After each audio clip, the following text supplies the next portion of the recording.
Suspect tried to come through the gate. He was armed. My defenders defended the base. They did engage the suspect. We do know that he was hit. I do not have the status or his diagnosis right now. I know he was transported. I unfortunately do not know his location. Currently helping us out right now, we had our 189th Airlift Wing. Our National Guard partners helped us in a defender stance. They brought all their security forces forward to help us sweep the base and clear it so we could get to an area where we're no longer locked down.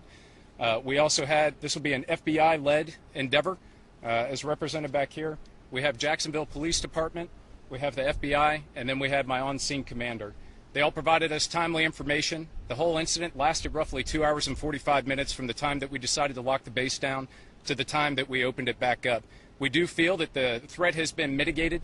There is no additional threat to the Little Rock Air Force Base. We will continue with its mission. There is no ongoing threat to the local community.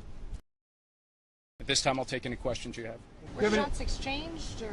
It sounds like shots were fired. I do not know if the suspect fired rounds out of his weapon, but I do know he was brandishing a weapon at the time he exited his vehicle. Do you know how many shots were fired? I do not. It's an ongoing investigation, and that'll be between our security forces as well as the FBI. Do you know anything about his motivation for this? Terrorism? I do not. The suspect's name right now is not even known to me. I don't know his background or any motivations he may have had, nor do I know any links that he may have had. I do know through Office of Special Investigations and FBI, with what they have come up with through my threat working group, they have determined there is no additional threat to the base and that he was a lone actor. Personnel involved, are they going to remain on their post during the investigation, or are they going to have another assignment until it's complete? As far as that goes, our security forces, the defenders that were at the gate, they are back at the squadron right now with leadership. They're going over their own statements at this time, and then we have our own protocol that we will handle, make sure they are taken care of, that they get enough care if they need it. This is a traumatic event, as you can imagine. I mean, what went through your head when you hear that there's a shooting at the gate of the base you're commander of? First thing that always goes through my mind is the well and care of the airmen and their families on the base. When you first hear something like this, it's surreal.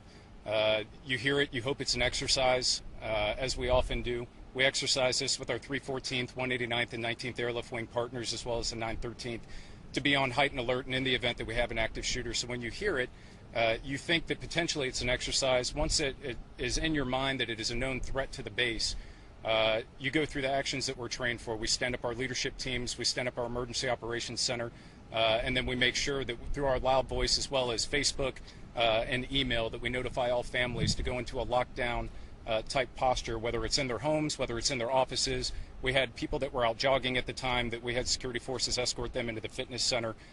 The care and well-being of the airmen and their families in this local community is the first thing that goes through my mind when you hear something like this. Were there any words exchanged at all between the defenders and the suspect? I haven't had a chance to talk with the defenders yet. I can speak to an installation stance right now that all the airmen and their families are safe, the local community is safe.